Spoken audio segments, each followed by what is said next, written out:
Samedi nuageux, dimanche ensoleillé, une météo quasi printanière pour cette troisième manche du championnat de France de la montagne sur le versant mosellan du massif du Donon. Un lieu emblématique chargé d'histoire et de légendes, et de belles histoires à raconter à l'issue de la 53e course de côte d'Abrèche-Villers-Saint-Quirin qui s'est déroulée le week-end dernier.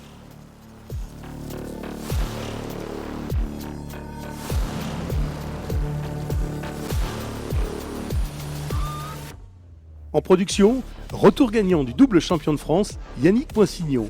Le Vosgien label allemand était bien au rendez-vous après la désillusion de Bagnols-Sabran. Un retour qui allait s'avérer payant. À l'issue de la course, il signe sa première victoire de la saison.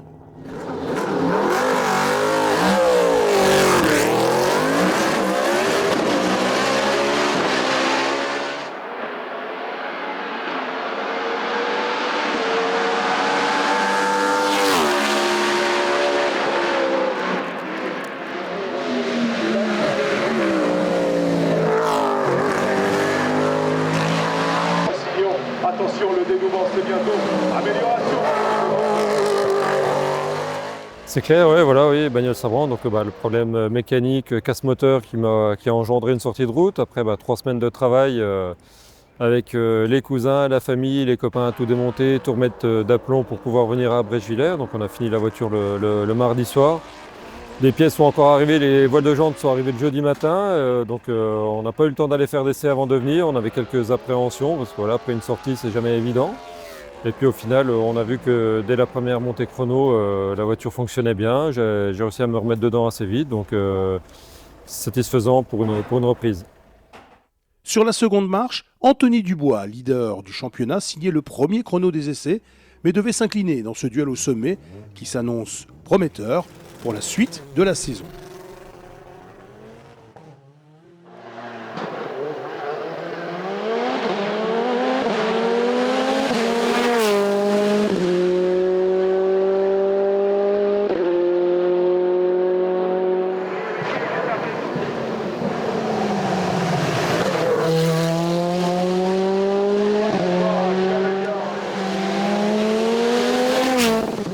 À l'arrivée, un écart d'1 dixième sépare le pilote de l'Alpine et Jean-François Ganeva, troisième avec sa RS 01, par ailleurs le plus rapide sur l'ultime ascension du week-end.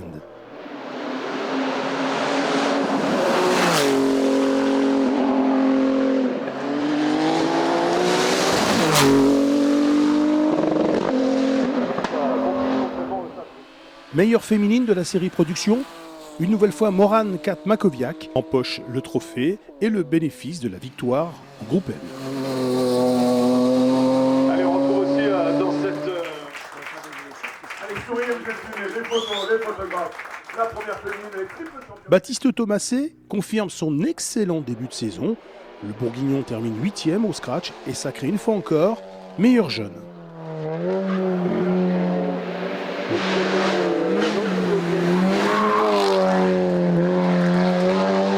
Félicitations, Baptiste Thomasé.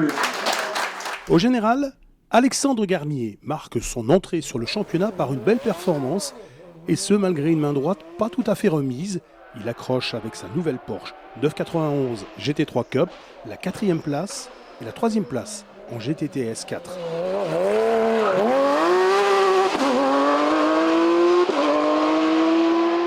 Autre retour remarqué, celui de Vincent Lagache, conseillé dorénavant par Paul Reuter. Il termine 5e au volant de sa F430 GTO et 4e de classe.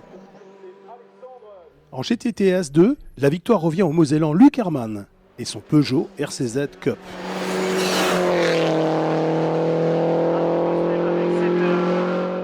Dans le groupe GT, victoire de Yann Durieux qui offre à son Alpine une nouvelle victoire et une 6e place au général.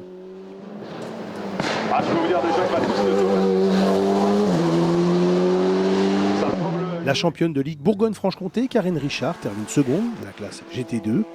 Elle devance Rémi Courtois, de retour à la compétition avec une Alpine A110. 7e scratch, Francis Dozière, plus motivé que jamais par les attaques portées par la jeune garde, signe une probante victoire en groupe A. Il place sa Léon Supercopa 120 millième devant celle de Baptiste Thomasé.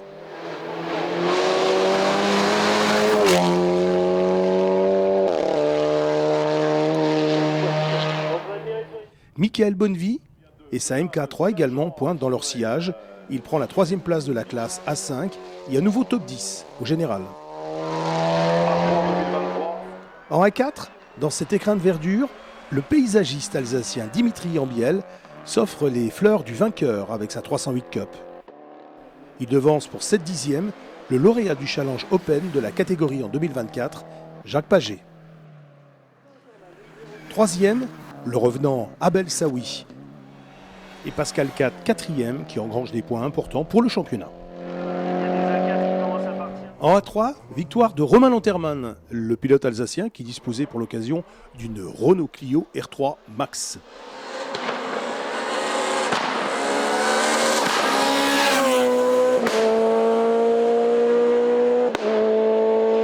Seconde place pour Jean-Marie Brizard et sa 306 Maxi.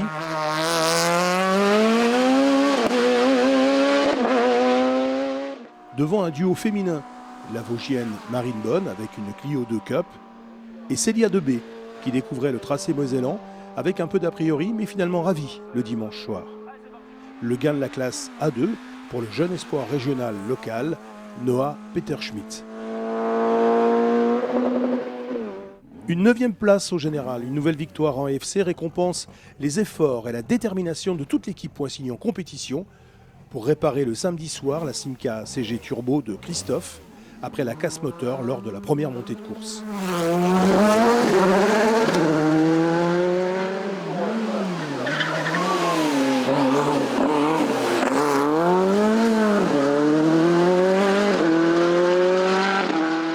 Très attendu, la nouvelle 306 Maxi du pilote Sébastien Rochat. Le Bressot n'a pas déçu et termine au sommet du groupe F2000 et de la classe 2 litres.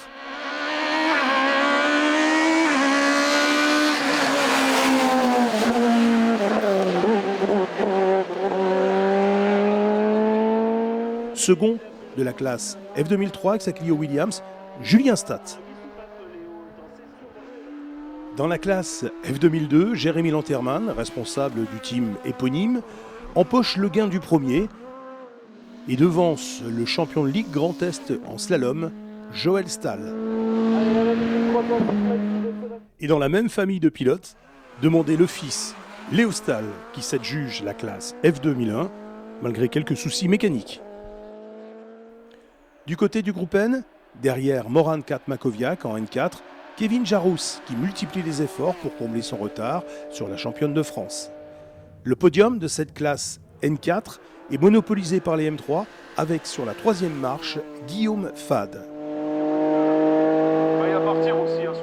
En N3, duel familial et local pour le gain de la catégorie, Antoine Lebert prend l'ascendant sur l'autre Clio de son oncle Fabrice Billat. En N1, le jeune Léo Maurice, à seulement 18 ans, vainqueur de la finale de la Coupe de France de cette classe, ajoute une nouvelle ligne à son palmarès. Il devance Denis Fend, brillant 2e. Enfin, en VHC, séquence émotion, Jean Debaude, après plus de 60 ans de compétition, a choisi de raccrocher le casque cette année. Ovationné par le public, il participait une dernière fois à la montée d'Abrèche-Villers-Saint-Quirin avec son imposante Chrysler et Mikuda.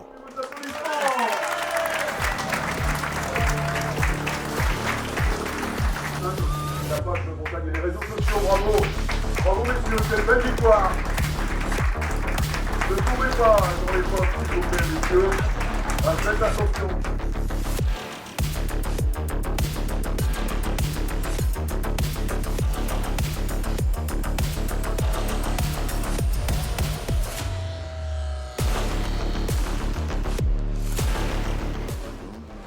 Cap à l'ouest pour les acteurs du championnat de France de la montagne pour le 4e rendez-vous, le 2e week-end de mai, au Torse Terreval-Agneau dans la Manche.